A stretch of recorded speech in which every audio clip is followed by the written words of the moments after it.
kita mencoba untuk mengaplikasikan firman Tuhan ini ya.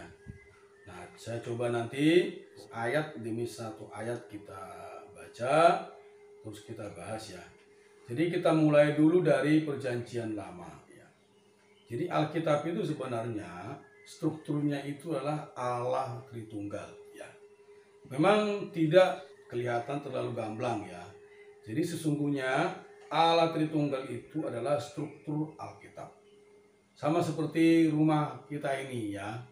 Strukturnya itu tidak kelihatan dari luar. Tetapi kalau tidak ada strukturnya, rumah itu akan rubuh ya. Alkitab pun demikian. Jadi kalau Allah Tritunggal ditarik dari Alkitab ya, maka Alkitab itu akan secara bangunan dia akan gugur ya. Jadi saudari, kita perlu melihat ini ya, bahwa Allah Tritunggal adalah struktur dari Alkitab, baik Perjanjian Lama maupun Perjanjian Baru. Nah, saya coba mengambil perikop dari Mazmur pasal 36 ayat 9 sampai 10. Di sana dikatakan, mereka mengenyangkan dirinya dengan lemak di rumahmu, engkau memberi mereka minum dari sungai kesenanganmu, sebab padamu ada sumber hayat, di dalam terangmu kami melihat terang. Lemak di sini itu melambangkan Kristus. Karena ketika bangsa Israel datang ke rumah Tuhan, mereka mempersembahkan kurban-kurban. Kurban-kurban dalam Alkitab itu melambangkan Kristus Putra Allah. Ya. Kemudian di sini katakan, kau memberi mereka minum dari sungai kesenangan. Sungai kesenangan ini mengacu kepada Roh Kudus. Ya. Roh itu adalah sukacita kita. Ya. Buah-buah roh adalah sukacita. Kemudian, sebab padamu ada sumber hayat, di dalam terangmu kami melihat terang. Ini tentu saja mengacu kepada Bapa. Bapa adalah sumber hayat, ya. Dia juga sumber terang. Jadi saudari, dalam satu perikop ini kita melihat struktur Allah Tritunggal. Kristus sebagai lemak itu yang mengenyangkan kita, Roh itu sebagai sungai kesenangan, dan Bapa itu sebagai sumber hayat dan sumber terang. Ya. Jadi saudari, ada Trinitas ilahi di sini. Ketika Raja Daud, ya, melihat ini, boleh kita katakan bahwa dia menikmati Allah Tritunggal. Di dalam wahyu ilahi dia bisa mengatakan bahwa dia mengenyangkan dirinya dengan lemak di rumah Tuhan.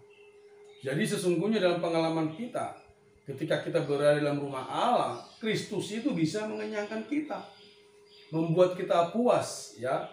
Terus kemudian Roh Kudus itu memberikan kita sungai kesenangan sehingga kita mengalami anggur sukacita, ya. Kemudian secara substansi Bapa itu menjadi sumber hayat kita, jadi menjadi essence kita, ya. Dia sumber terang, dia juga sumber hayat, ya. Jadi tanpa Bapa kita tidak bisa mengalami hayat. Nah, kemudian coba kita lihat satu ayat lagi di Perjanjian Lama, ya. Seperti saya katakan di awal, saya ingin menunjukkan bahwa Alkitab disusun oleh Allah Tritunggal. Tadi ayat yang kita dua bacakan, Yohanes 4 ayat 14, di sana mengatakan, tetapi siapa saja yang minum air yang kuberikan kepadanya, ia tidak akan haus untuk selama-lamanya. Sebaliknya, air yang akan kuberikan kepadanya akan menjadi mata air di dalam dirinya, yang terus-menerus memancar sampai pada hidup yang kekal. Ya. Ayat ini juga menunjukkan struktur Allah Tritunggal, ya, yang menjadi pengalaman orang Samaria yang ada di sumur itu, yang ditunggu oleh Tuhan Yesus, sehingga Tuhan memberikan perkataan ini. Tuhan mengatakan, air yang kuberikan kepadamu tidak akan haus untuk selama-lamanya. Ya. Nah, mata air di sini, ya, itu melambangkan Bapa. Dengan konsep yang tadi, Bapa adalah sumber, mata air adalah sumber, ya. Terus yang kemudian pancarannya itu, ya, pancarannya itu, semburannya itu adalah Putra. Nah, kemudian yang air yang mencapai kita itu adalah roh itu. Jadi Allah Tritunggal mengalami proses dari Bapa menjadi Putra, kalau boleh katakan demikian, menjadi roh itu mencapai kita, ya, sehingga kita percaya Tuhan, menerima air sukacita itu, sehingga kita tidak haus selama-lamanya, itu memancar sampai kekal. Itu adalah sebenarnya pengalaman perempuan Samaria itu atas Allah Tritunggal. Ya. Jadi dua perikop ini kalau kita simak baik-baik, baik perjanjian lama maupun perjanjian baru, strukturnya adalah Allah Tritunggal. Ya. Nanti coba kita lanjutkan ke Matius pasal 12 ayat 28. Ini akan menjadi teladan buat kita. Ya. Jadi Allah Tritunggal itu bekerja bersama-sama. Ya. Nah, kalau kita jelaskan dengan logika, ya, ini tidak begitu masuk nalar, ya.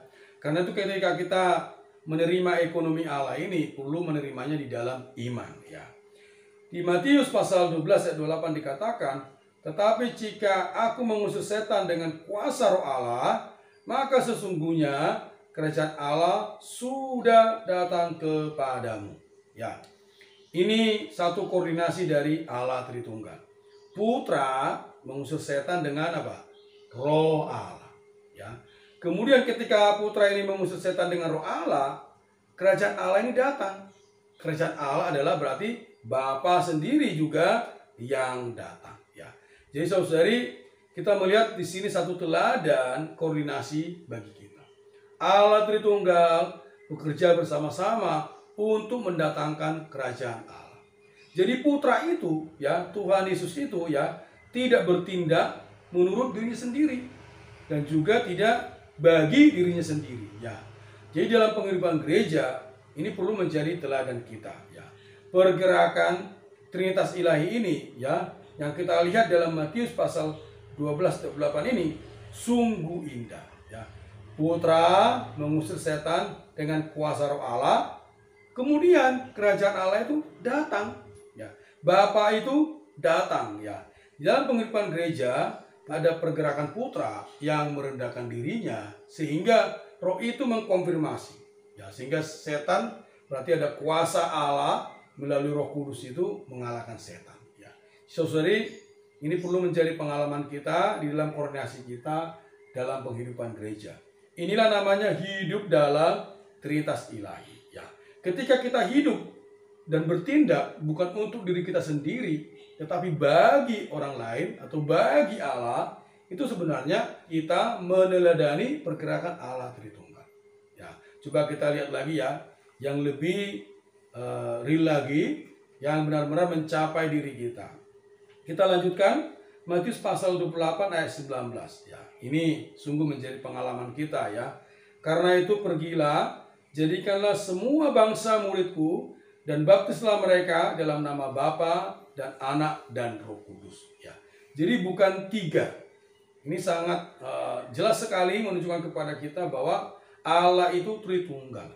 Jadi ketika kita membaptis orang, menyatukan mereka dengan Allah, kita juga menyatukan mereka dengan Allah Tritunggal. Jadi ada kata di sini nama Bapa dan Anak dan Roh Kudus. Jadi saudari, ketika kita membaptis orang, gereja membaptis Anda ke dalam nama Bapa dan Anak dan Roh Kudus. Berarti kita menyatukan dia ke dalam Allah Tritunggal. Ya, setiap orang yang sudah percaya Tuhan pasti punya pengalaman ini, dibaptis dan satu dengan Allah Tritunggal. Jadi dari sini kita melihat, ya, bahwa Allah Tritunggal itu menjadi satu alam, satu wilayah mistikal. Ya, ketika orang percaya Tuhan, ya, dengan otomatis dia akan menyadari bahwa dia perlu dibaptis, dia perlu disatukan dengan Allah Tritunggal, ya. Jadi kalau kita jejerkan semua ayat-ayat yang kita tadi jabarkan, ya, kita bisa mengambil kesimpulan bahwa Allah Tritunggal itu bukan untuk doktrin. Allah Tritunggal itu adalah untuk pengalaman kita. Allah Tritunggal itu adalah untuk kenikmatan kita. Dia menjadi Tritunggal supaya apa? Supaya dia bisa mencapai kita, ya. Jadi saudari, Allah menjadi manusia dalam diri Yesus melalui keterkandungan dari Roh Kudus, ya. Kemudian dia mengalami proses mati dan bangkit, dia menjadi roh itu, ya. Kemudian ketika kita percaya Tuhan, kita menerima roh itu, ya.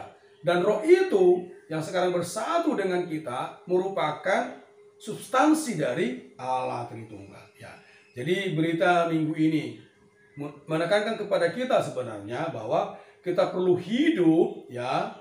Kita perlu bergerak dan berada di dalam Trinitas Ilahi atau mendapatkan penyaluran dari Trinitas Ilahi, ya. Jadi saudari, Allah Tritunggal, ya, itu ada satu penyaluran di dalam Trinitas Ilahinya. Kalau dia tidak Tritunggal, dia tidak bisa menyalurkan dirinya ke dalam diri kita. Kita bersyukur hari ini dia menjadi Tritunggal dan kita di dalam ekonominya berada dalam penyaluran ilahi dari Trinitas Ilahi. Jadi kalau ada orang bertanya, ya, Allahmu kenapa Tritunggal? Ya, setidaknya kita melalui pembahasan ini kita bisa menjawab. Ya, memang kalau kita jelaskan, ya, yang tanpa iman orang akan sulit memahami mengapa Allah Tritunggal. Bahkan mereka akan bertanya, mengapa Allah harus jadi manusia? Mengapa Allah harus mati? Bagi mereka mungkin satu lelucon, ya. Tapi bagi kita yang mengenal Allah Tritunggal, ya, dia perlu menjadi Tritunggal untuk menjadi pengalaman kita. Kalau dia tidak Tritunggal, kita tidak bisa berada dalam penyaluran Trinitas Ilahi. Ya, semoga yang remaja juga bisa melihat ini, ya. Jangan jatuh ke dalam doktrin, ya. Perlu kita hidup di dalam Trinitas Ilahi. Kita perlu hidup bersama Trinitas Ilahi, ya. Sehari-hari kita Allah Tritunggal ini menjadi substansi kita, menjadi unsur kehidupan kita. Nah, karena saudari setiap hari berada di dalam penyaluran ilahi. Setiap hari hidup di dalam Trinitas Ilahi, ya. Dari pengalaman-pengalaman tadi, ya, bagaimana kita mengambil pengalaman ini, ya. Sama seperti kita perkataan Tuhan tadi. Minumlah, ya. Minumlah dari Tuhan, ya.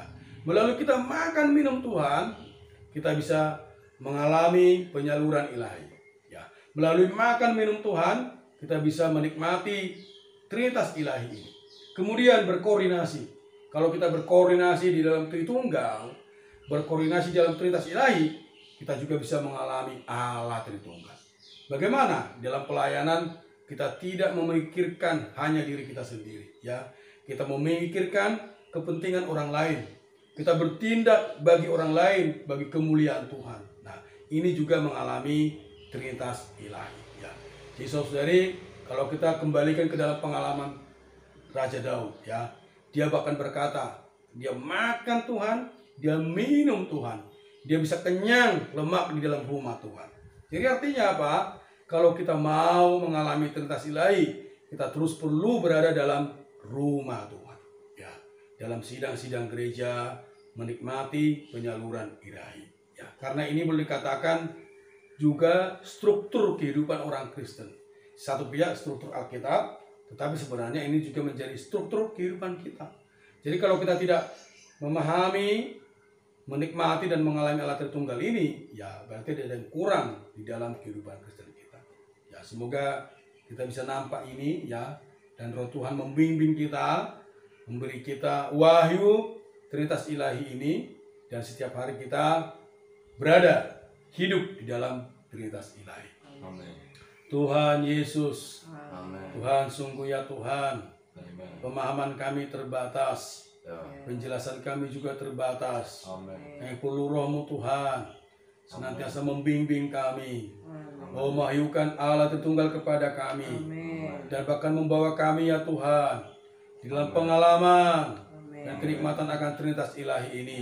Amin. Oh Tuhan Yesus, Amin. kami sungguh perlu Dikau Tuhan. Ya. Berkatilah saudara di Solo Raya, Amin. oh dengan Trinitas Ilahi, Ya. dengan substansimu ya Tuhan. Ya.